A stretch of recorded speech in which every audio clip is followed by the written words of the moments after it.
Na pequena e pacata cidade de Caruaru, uma lenda sombria sussurrava pelos becos. Era a lenda de Joaquim, um homem que vagava pelas ruas como um fantasma, murmurando palavras que ninguém compreendia. Para a maioria, ele era apenas o esquisito da cidade, alguém a ser evitado. Mas para outros, sua aura de mistério era um ímã.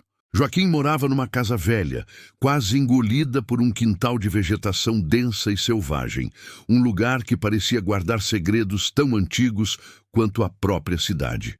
E foi numa noite qualquer que um grupo de amigos decidiu que já era hora de arrancar esses segredos à força. No comando estava Ana, a líder destemida do grupo. Ao seu lado, Lucas, cuja curiosidade não conhecia limites. Maria, a mais medrosa, mas leal. E Tiago, sempre pronto para qualquer aventura, não importava o risco. Os boatos que corriam sobre Joaquim eram de arrepiar. Falava-se que ele era o culpado por crimes terríveis, incluindo o desaparecimento de uma família inteira. Diziam que ele havia enterrado os corpos no seu quintal e que, sob a luz da lua, praticava rituais profanos.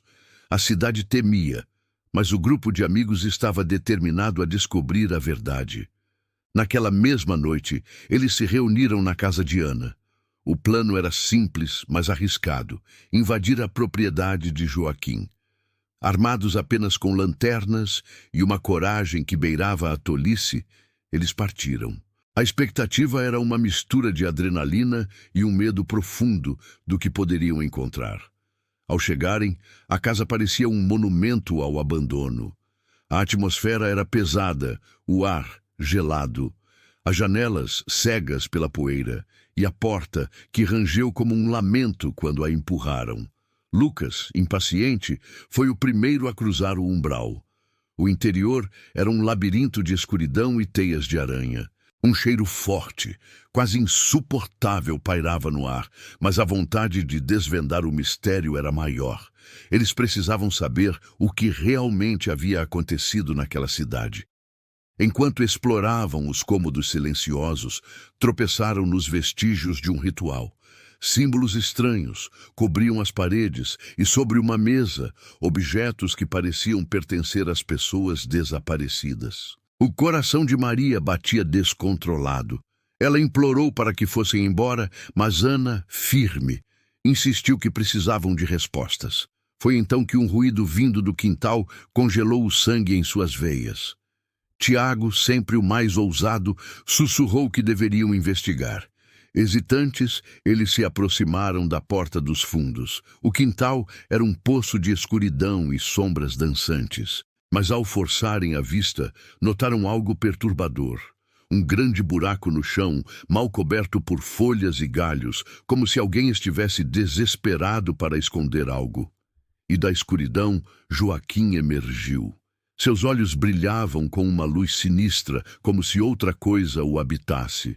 Sua voz era um sussurro rouco, quase incompreensível. Ele falou sobre um ritual de purificação, um ritual que exigia partes de corpos e órgãos de quem já havia partido. Joaquim dizia que era a única maneira de se comunicar com os espíritos do cemitério local. O grupo ficou paralisado, em choque. Ele explicou que sem esses rituais, os espíritos se enfureceriam e uma grande calamidade cairia sobre Caruaru. Lucas, tentando manter a voz firme, perguntou se era verdade que ele havia assassinado a família desaparecida. Uma risada maníaca escapou dos lábios de Joaquim. Assassinado? Não, eu os libertei. Maria desabou em choro, o terror finalmente a vencendo.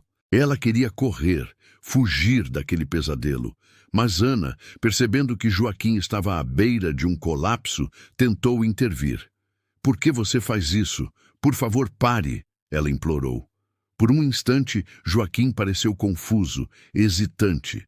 Ele murmurou que sentia uma conexão com os espíritos, que precisava deles para continuar vivendo. Nesse momento, um relâmpago rasgou o céu, iluminando o quintal. E o que eles viram foi o suficiente para aterrorizá-los para sempre. Marcas na terra, contornos que se assemelhavam a figuras humanas. Os corpos, Os corpos que Joaquim dizia ter ajudado estavam ali, enterrados sob seus pés. Eles precisavam sair e rápido. Tiago, num ato de coragem desesperada, avançou e agarrou Joaquim, tentando argumentar. Mas o homem se soltou com uma agilidade sobrenatural. Ana puxou Tiago para trás. Vamos embora, agora! Eles correram. Correram sem olhar para trás, explodindo pela porta e ganhando a estrada escura.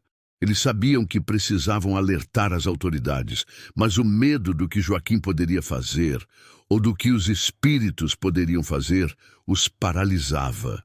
Ao longe, podiam ouvir os gritos de Joaquim ecoando na noite, uma mistura de pedidos de ajuda e avisos sombrios sobre a ira que haviam despertado.